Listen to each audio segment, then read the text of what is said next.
Bonsoir à tous et merci de suivre le journal du dimanche. Gabriel Kyungu n'est plus, celui que le grand Katanga appelé affectueusement Baba s'est éteint dans la nuit de ce samedi à l'âge de 82 ans. Nous parlerons de son décès dans cette édition au cours de laquelle nous vous proposerons également une chronique sur la prise en charge des élèves en milieu scolaire, aussi un invité et des pages rétrospectives. Madame, Messieurs, installez-vous et bienvenue à cette grande édition du Journal Magazine.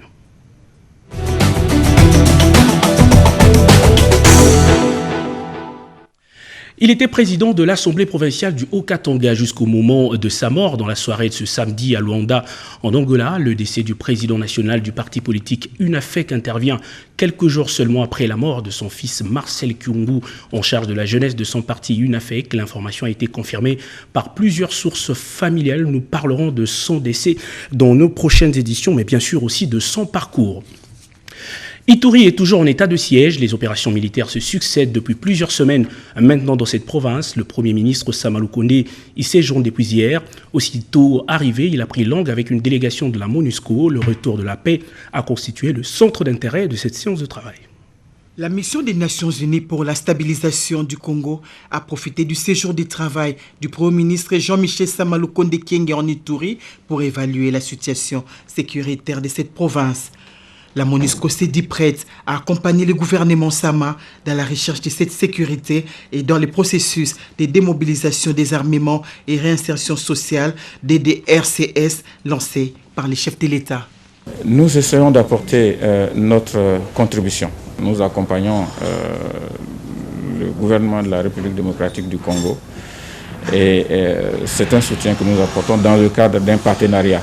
Nous avons la même lecture que son Excellence le Premier ministre quant à l'amélioration de la situation ici en Ituri depuis l'instauration de l'état de siège. Cependant, il y a des défis, comme partout ailleurs dans le monde, il y a toujours des défis.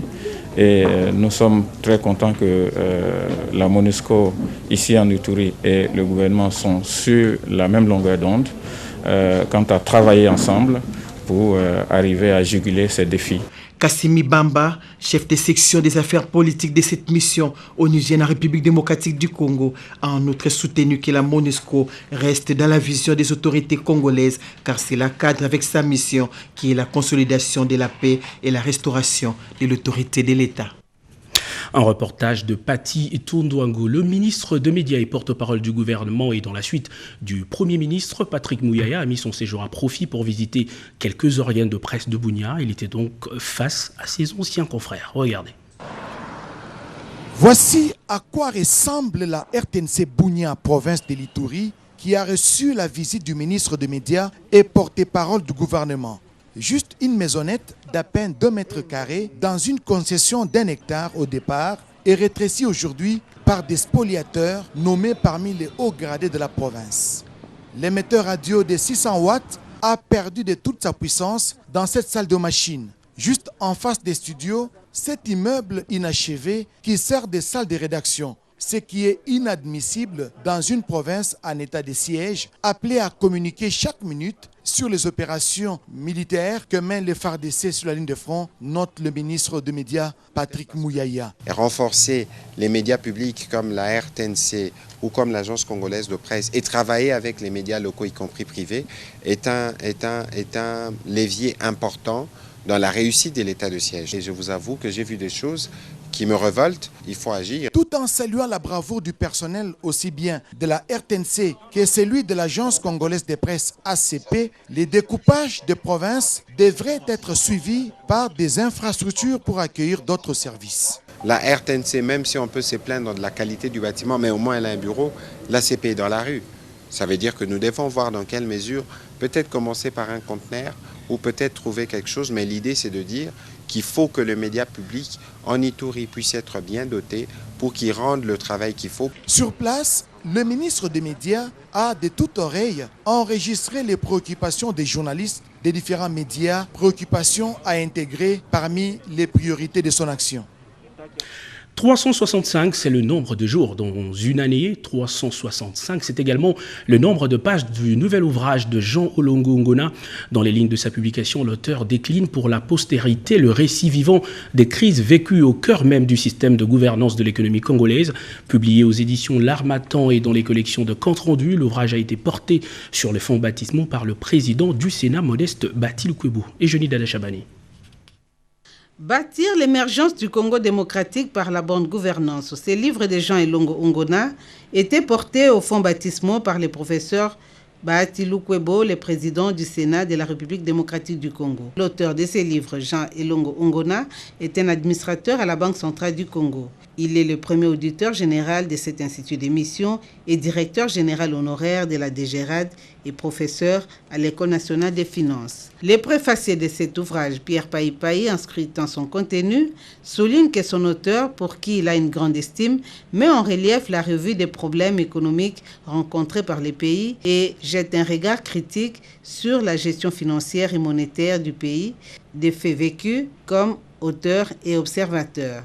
C'est donc une autobiographie et un témoignage. Daniel Mukoko Samba, le commentateur de ces livres, à travers sa recension, révèle que cet ouvrage de 357 pages est subdivisé en 8 parties et chapitres consacrés notamment au parcours d'un gouvernant au service de la nation, la maximisation des recettes administratives grâce à la création de la DGRAD, le redressement des banques, notamment la banque commerciale, du commerce extérieur, l'audit interne prémisse de la réforme structurelle de l'Institut des missions, pour ne citer que cela.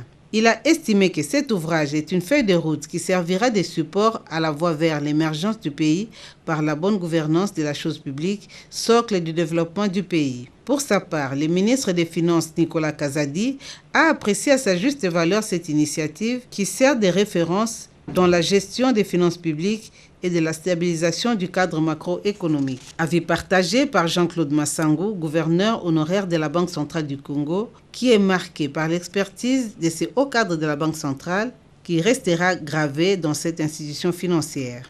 Il s'agit notamment de son apport à la réforme monétaire qui a abouti à l'émission du franc congolais, la certification sans réserve du bilan et état financier des comptes de la BCC par les auditeurs externes, l'implantation de la fonction de l'audit interne et enfin les relèvements de la BCCE sous la supervision de la Banque centrale du Congo. Les points de chute du vernissage de ces livres étaient marqués par la vente de cet ouvrage et les dédicaces de son auteur. Les familles de ses mentors décédés étaient les premiers bénéficiaires, suivis de l'assistance. Pour couronner la cérémonie, Jean Olongo Ngona a spécifié sa motivation. Que dans ce pays, nous avons besoin de bonnes pratiques. Et cela dans tous les domaines, particulièrement dans le domaine économique et financier, pour permettre à ce que les efforts peuvent être déployés dans tous les domaines, pour être capitalisés, pour aboutir finalement à l'émergence économique. Aujourd'hui, la population est en train d'attendre des résultats concrets en matière d'indices sociaux. Un incendie s'est déclaré, vous le savez, le vendredi dernier dans les installations de la régie de voies aériennes sur le site de l'aéroport de Ndolo. Le vice-premier ministre en charge de l'Intérieur qui effectuait les déplacements du site annonce l'ouverture des enquêtes. José Baïtombo. Tout porte à croire qu'il s'agit d'un incendie d'origine criminelle. Les dégâts causés par cet incendie aux installations administratives de la régie de voies aériennes RVA alimentent des forts soupçons de l'existence d'une main noire. Sur instruction du président de la République, Félix-Antoine Tshisekedi Tshilombo, une enquête doit être diligentée pour identifier les causes de cet incendie qui a endommagé plusieurs imprimés des valeurs. Le président de la République m'a personnellement demandé de recourir au service de mon ministère pour que des enquêtes soient menées de manière à pouvoir déterminer, dans la mesure du possible, l'origine de ce qui s'est passé. Les faits se sont déroulés le vendredi 20 août. La direction de finances, les bureaux d'informatisation aéronautique, le magasin d'approvisionnement et autres sont partis en fumée. Le vice-premier ministre, ministre de l'Intérieur et Sécurité, maître Daniel Aseloki Towakoy, rassure l'opinion sur le fait que toute lumière sera faite à l'issue de l'enquête.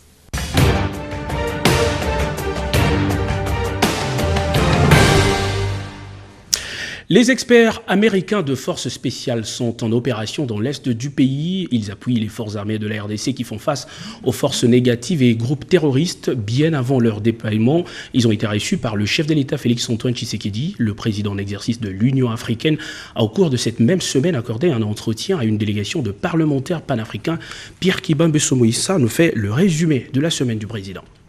En séjour en République démocratique du Congo dans le cadre du partenariat privilégié conclu entre les États-Unis d'Amérique et la République démocratique du Congo pour la paix, la prospérité et la préservation de l'environnement, les experts américains de forces spéciales des opérations ont été reçus par le président de la République Félix-Antoine Tshisekedi Tshilombo pour une causerie morale avant leur départ dans l'est du pays. Ils effectuent sur place une double mission, celle d'appuyer les forces armées congolaises dans la lutte contre le terrorisme et les gardiens de Pâques de l'Institut congolais pour la conservation de la nature qui font face au braconnage et autres activités illégales dans les parcs. La République démocratique du Congo va accueillir en 2022 le prochain sommet de la communauté de développement de l'Afrique australe. C'est l'une des grandes résolutions du 41e sommet de la SADC auquel ont pris part le chef de l'État, président en exercice de l'Union africaine Félix-Antoine Tshisekedi Tshilombo et ses pairs, chefs d'État de la sous-région à Lilongwe au Malawi. Dans le communiqué final de la rencontre, le sommet a élu le président du Malawi, Dr Lazarus Makarti Chakewa, président en exercice de la SADC, et le président Félix-Antoine Tshisekedi Tshilombo va assumer la vice-présidence de la communauté sous-régionale. En 2022, il sera le président de la communauté de développement de l'Afrique australe. La RDC a aussi obtenu la signature de 2 importants protocoles d'accord sur la promotion du commerce au sein de la SADC et sur l'industrie.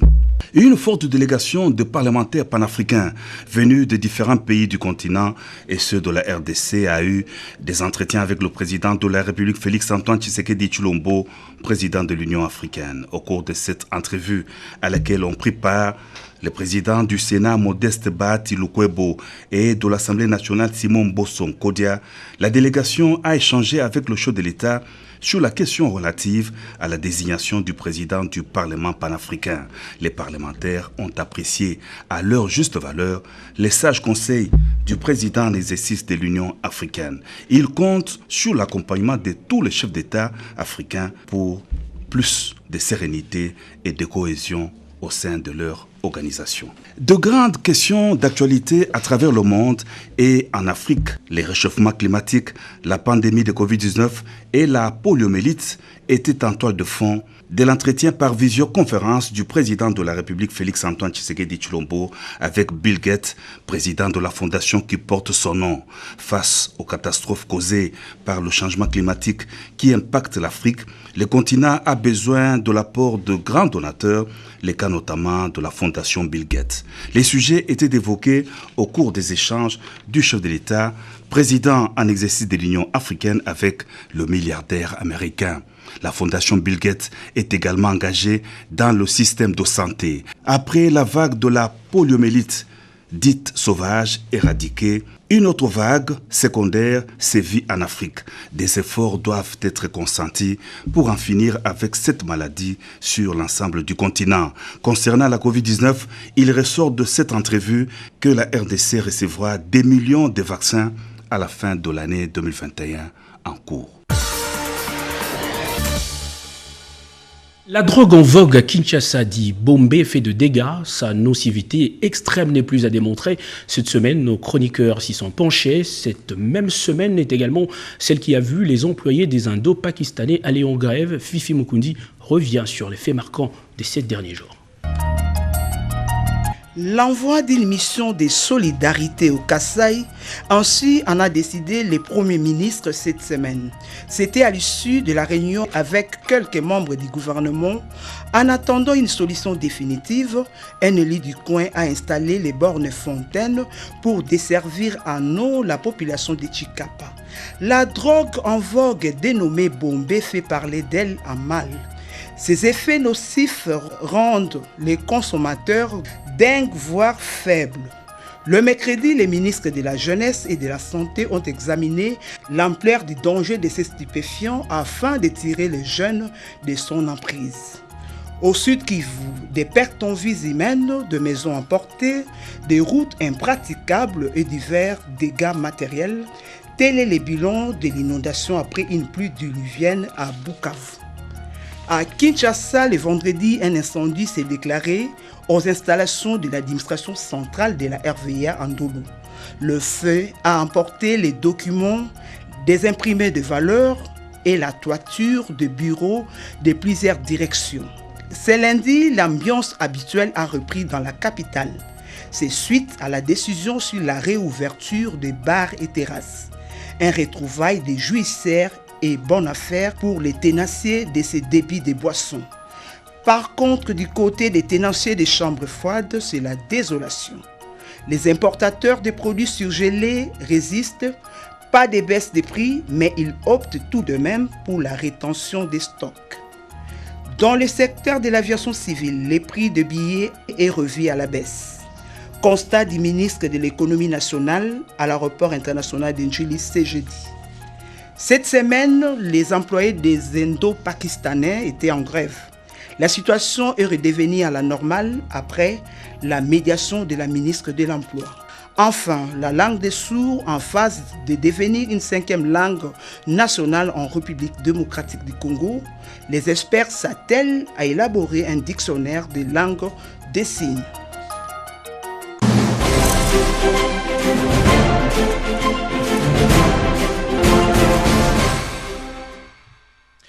Comment réagir en cas de crise ou malaise d'un élève à l'école? La question paraît embarrassante pour certains enseignants et pourtant les dispositions sont prévues dans un programme dit de santé scolaire. Quel est le rôle de cet instrument? Élisée Kimbala tente d'y répondre dans cette chronique. Le programme de santé scolaire est un projet créé en 2002 par le ministre de la Santé. Il bénéficie de l'appui institutionnel du ministère en charge de l'éducation. Il vise à promouvoir la santé de l'enfant ainsi que celle de l'adolescent en milieu scolaire et universitaire. Son rôle n'est pas de soigner, mais plutôt d'intervenir en milieu scolaire et dans un but préventif et éducatif. Ce programme, il existe. La mission même du programme national de santé scolaire, c'est de coordonner toutes les activités qui visent à renforcer les capacités des écoles, à assurer un environnement scolaire favorable qui, lui, pourra aider l'enfant à avoir une bonne santé et une éducation de qualité. Nous sommes beaucoup plus des concepteurs de projets de formation des enseignants et du milieu scolaire. Veiller à l'intégration des notions de santé dans les cours.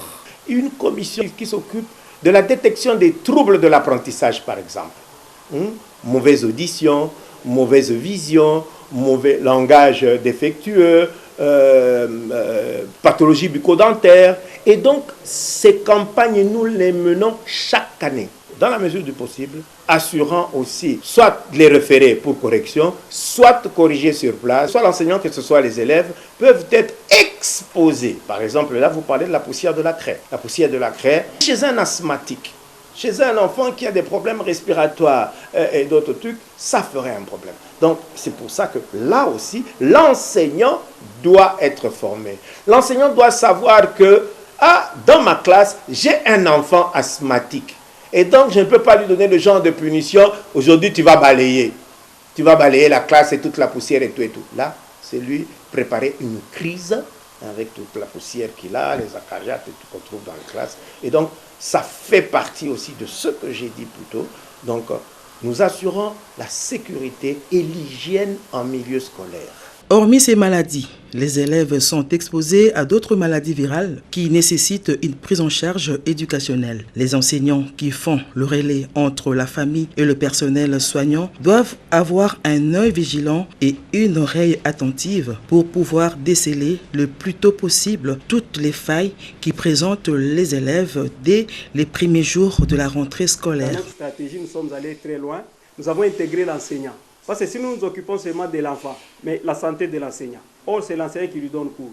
Et là, nous avons intégré même les parents. Et c'est ce que nous avons appelé les relais communautaires additionnels. Tout ce que nous sommes en train de concevoir au bureau, nous prenons tout ce que nous avons comme connaissance, nous transmettons dans les inspecteurs itinérants qui vont passer dans les écoles pour leur travail, leur job quotidien. Et en ce moment-là, ils briefent. Dans chaque école, il va inspecter, il a un message derrière sur le coronavirus parce que c'est une pandémie. Alors, il briefe les enseignants. En dehors des coronavirus que nous avons la varicelle, nous avons la rougeole, nous avons Ebola. Donc, ce sont des maladies qui sont provoquées par les virus. Donc, et puis, ces maladies sont fréquentes dans les écoles.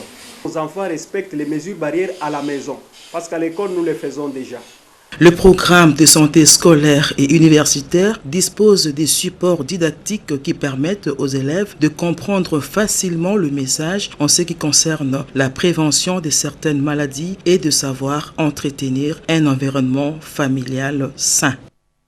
Et nous restons donc dans ces secteurs de la médecine pour parler cette fois de la médecine familiale, une spécialité qui nous a poussé à inviter sur ce plateau un spécialiste, le docteur Tchala Chiyumbo. Bonsoir et bienvenue.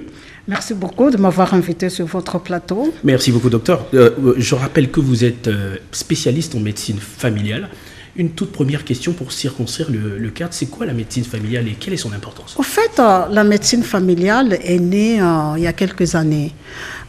C'est une médecine qui est formée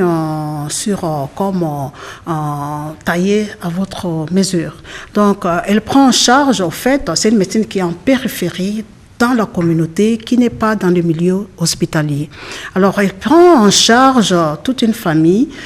Et c'est le médecin qui connaît un peu vous, qui vous connaît, qui connaît votre passé médical, vos antécédents, ainsi bien que des parents, des grands-parents, et aussi les enfants qu'elle suit depuis un certain temps.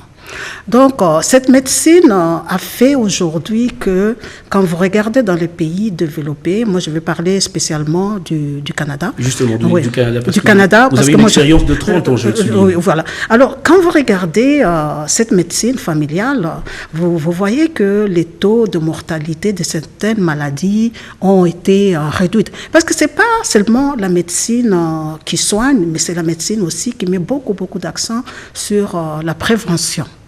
Donc, vous allez voir, par exemple, le médecin de famille qui font les dépistages du cancer du col de l'utérus chez la femme, qui font les dépistages du cancer de prostate, du mammogramme et autres, tout ce qui suivent tout ça. Alors, cette médecine, quand on regarde aujourd'hui, on parle du programme du président de la République, son Excellence, le Tshisekedi, qui parle de la santé universelle. Moi, je crois que cette santé universelle peut être appliquée en formant sincèrement de médecins de famille qui ont fait une spécialisation qui s'est faite dans les départements à la faculté de médecine. Mais seulement ces médecins qui passent par le département, la faculté de médecine, ont l'objectif, c'est d'être dans la communauté. Alors, vous allez un peu m'excuser parce que j'ai beaucoup fonctionné dans la langue anglaise que dans la langue française. On peut vous comprendre, docteur, tout à l'heure, vous avez dit que vous avez vécu au Canada. On peut rappeler également à nos téléspectateurs que vous avez plus de 30 ans d'expérience sur place au Canada. Parlez-nous un tout petit peu de l'expérience canadienne en la matière. On veut comprendre parce que, en des termes clairs, la médecine familiale, vous l'avez dit, donc c'est un peu comme un avocat de la famille. Vous avez un médecin pour la famille. Comment ça se passe au niveau du Canada? Pratiquement une question qui peut inspirer également le pays. Alors, moi, je peux un peu retourner à ce que vous venez tout juste de présenter, la médecine scolaire. En Amérique du Nord, on ne forme pas de médecins scolaires. C'est au fait, le Canada se base un peu sur la définition même de l'Organisation mondiale de la santé, sur, tu vois, l'équilibrium entre l'état physique, mental et social. Alors, au Canada, on met l'accent sur des travailleurs sociaux, des infirmiers et surtout des infirmiers spécialisés en matière de santé, en matière mentale, qui sont dans les écoles. Alors, eux, ils vont faire des dépistages précoces et autres, et la prévention. Et ces malades qu'on trouve, des enfants qui présentent, par exemple, des troubles d'audition, on les réfère chez leur médecin de travail, leur médecin de famille.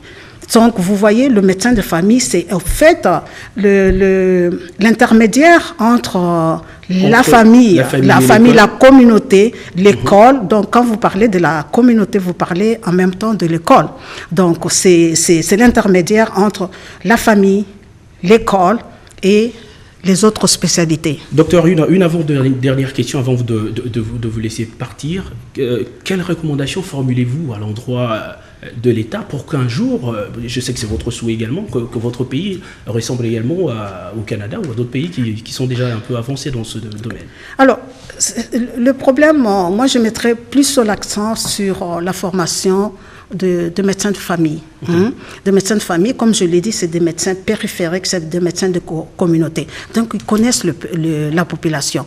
Au lieu que dans des cités, on va directement dans des dispensaires, on va directement dans des centres hospitaliers, le médecin de famille peut jouer ce rôle-là. Et il le joue aussi vraiment bien parce que c'est un médecin qui est formé dans tous les domaines, donc qui s'occupe de l'hypertension, de diabète, des maladies infantiles et autres, et surtout la prévention. Parce qu'en fait, la médecine, c'est quoi? C'est la prévention. Quand vous regardez aujourd'hui, même le ministère de la Santé n'est plus tout simplement un ministère de la Santé tout court. C'est le ministère de prévention. C'est déjà un premier début. Voilà, c'est déjà un début. C'est déjà un début de changement. Mais est-ce que vous, docteur, une question qui juste dans la suite, est-ce que vous êtes aujourd'hui disposé à accompagner le pays s'il faudrait mettre en place, on sait que c'est une filière, la médecine familiale, c'est une filière qui en réalité n'existe pratiquement pas dans le pays.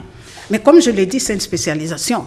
Mais moi, en tant que docteur Chiombo, je ne peux pas former de médecin de famille. C'est une spécialisation qui s'est faite au niveau du département de la médecine. Donc, on doit incorporer ça comme on incorpore la médecine interne, la chirurgie et autres spécialités. C'est parce que c'est une spécialisation.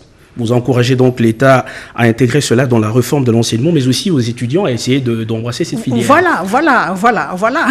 Docteur, il y a beaucoup à dire. Nous allons vous offrir un autre cadre. Nous avons des émissions. Vous viendrez pour répondre aux questions, essayer d'éclairer un peu sur la médecine familiale. Merci d'être passé sur ce plateau. Merci beaucoup. C'est moi qui vous remercie.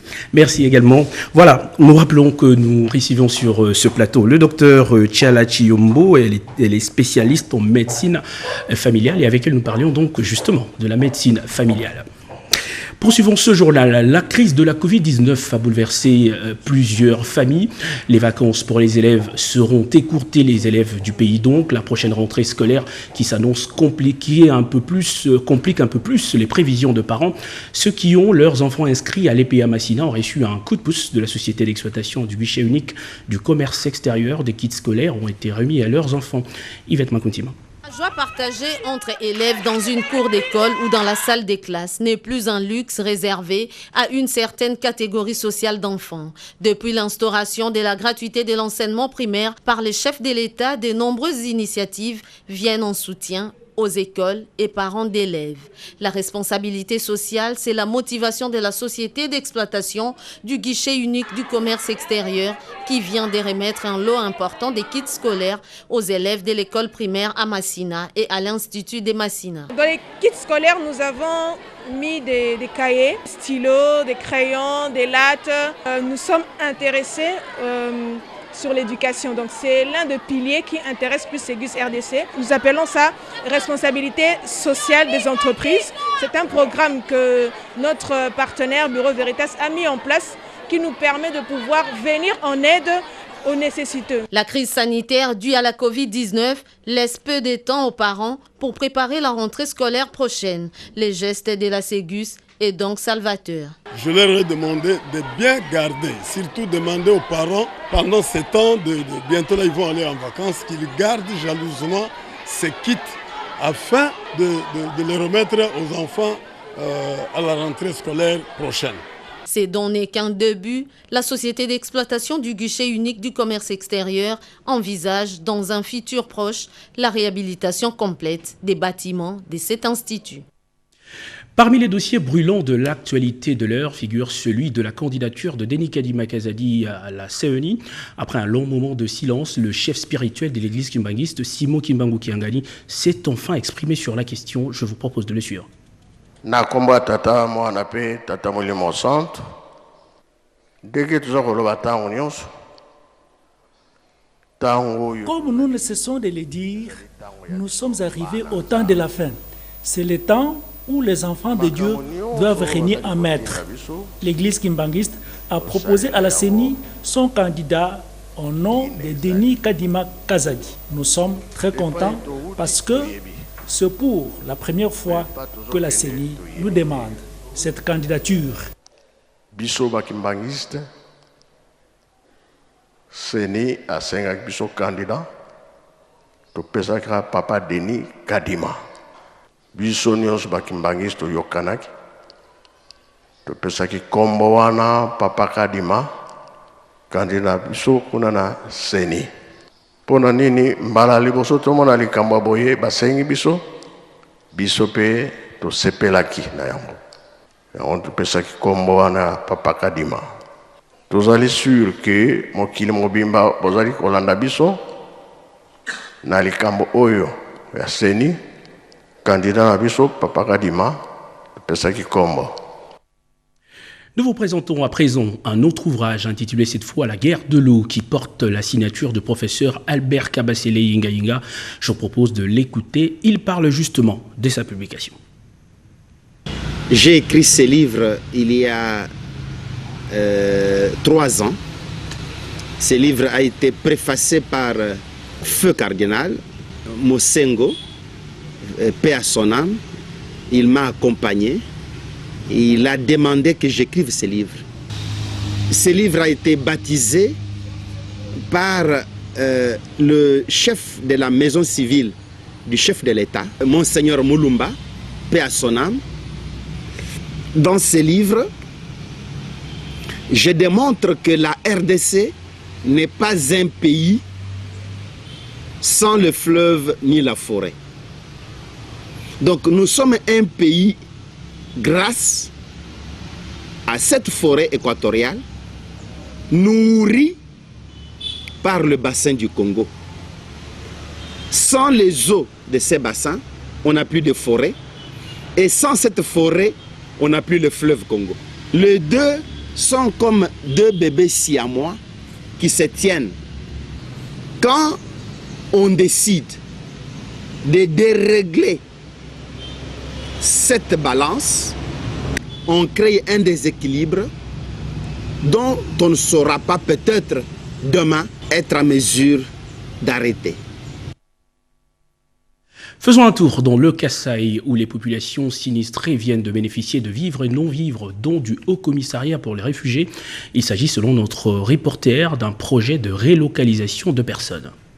Le Haut Commissariat des Nations Unies pour les réfugiés, bureau de Chikapa, qui est descendu sur place pour une évaluation rapide de besoins urgents de populations victimes de cette catastrophe, a décidé d'apporter cette aide humanitaire d'urgence composée des ustensiles de cuisine, bâches, nattes, seaux, couvertures et de masques, comme l'explique ici M. Barry Oumar, chef de bureau à CR Chikapa.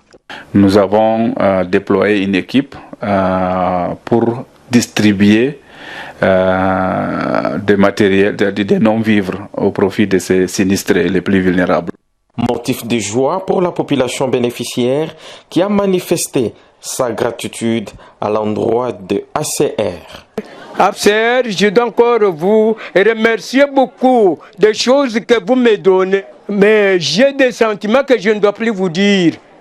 Très préoccupé à la recherche des solutions durables au profit des rapatriés d'Angola victimes d'atrocités du phénomène, comme un Sapu vivant à Chikapa, HCR va déployer un bon nombre d'activités au village Kapingankoudi et Chamosanda dans le cadre du projet relocalisation des personnes sous son mandat.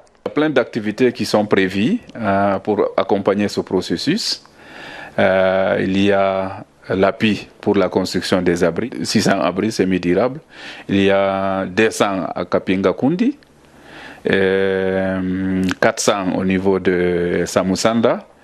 Et puis il y a l'aménagement des sources d'eau, la construction des écoles d'urgence, l'appui en kit scolaire aux enfants qui seront relocalisés. Et très récemment, quand on a eu la visite de notre représentant d'IACR basé à Kinshasa, et c'était aussi l'occasion pour elle d'aller à Samusanda pour remercier les autorités coutumières pour ce geste vraiment très louable qui contribue vraiment à la paix. Et on rentre dans nos murs, précisément à la RTNC, où les directeurs se sont réunis autour du directeur général ad intérim. Ils ont évoqué plusieurs questions, notamment celles liées à une grève annoncée. Regardez. Cité de Puerto dans les Hauts-Katanga abrite depuis ce vendredi 20 août 2021 les assises de la commission technique mixte RDC Zambie chargée de la démarcation de la frontière terrestre comprise entre le lac Tanganyika et Mwero. Ces travaux qui ont effectivement débuté sont la conséquence de la volonté politique de deux chefs d'État, Edgar Lungu, président sortant de la Zambie, et Félix Antoine Tshisekedi Tshilombo de la RDC, soucieux de renforcer le climat de paix et de sécurité dans la région. Des 105 km de frontières terrestres comprises entre le lac Tanganyika et Mwero sont concernés. L'objectif est de faciliter la coexistence pacifique de populations vivant le long de deux frontières communes. L'identification des îles qu'on s'est distribuées sur la rivière Luapula. Nous allons planter des bornes le long de cette frontière qui est décrite dans le traité de Kinshasa. Il y a deux séries de bornes. Il y a des bornes de repères qu'on a déjà commencé à placer.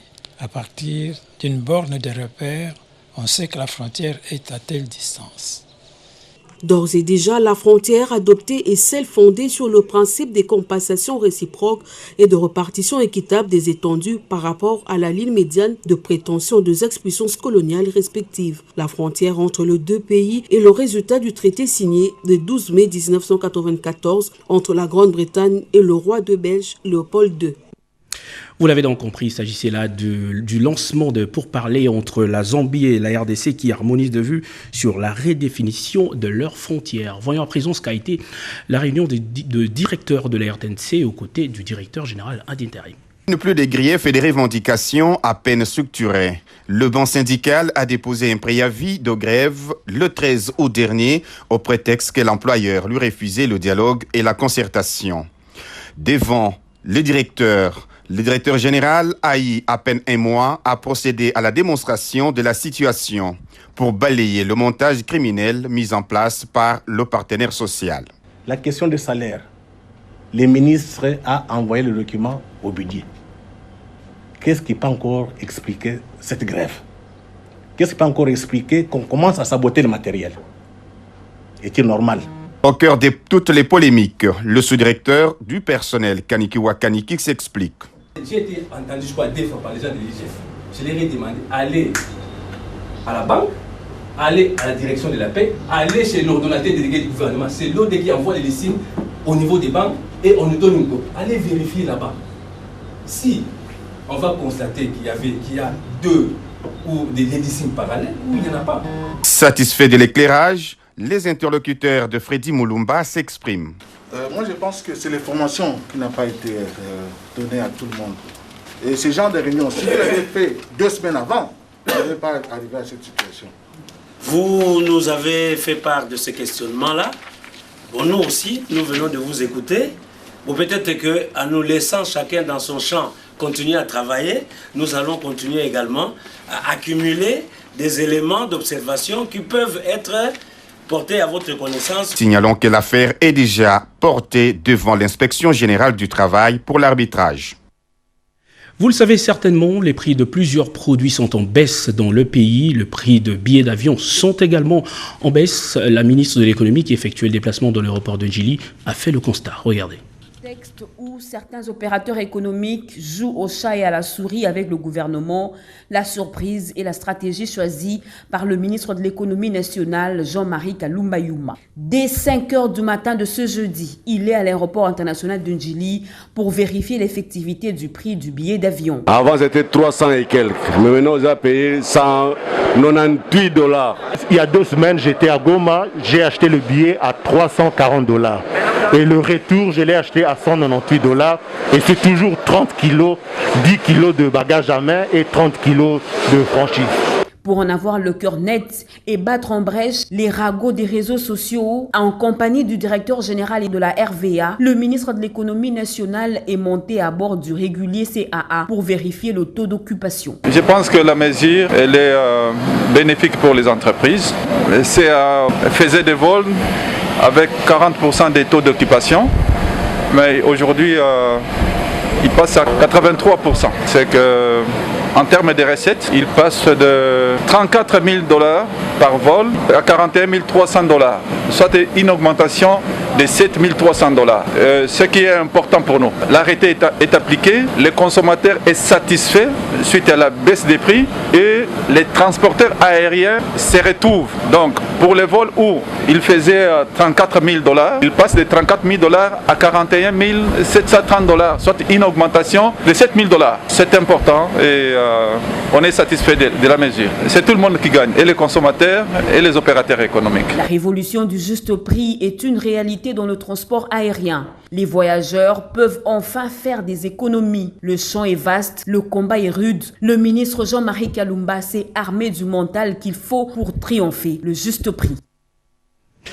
Une réalité donc palpée par Jean-Marie Kalumba, ministre de l'économie nationale. Ce journal est maintenant terminé. Merci à vous de l'avoir suivi avec autant d'attention. L'actualité reste en continu. Retrouvez à 23 h Ricky Nzuzilo et Amayawel pour la suite de l'actualité. Bonsoir.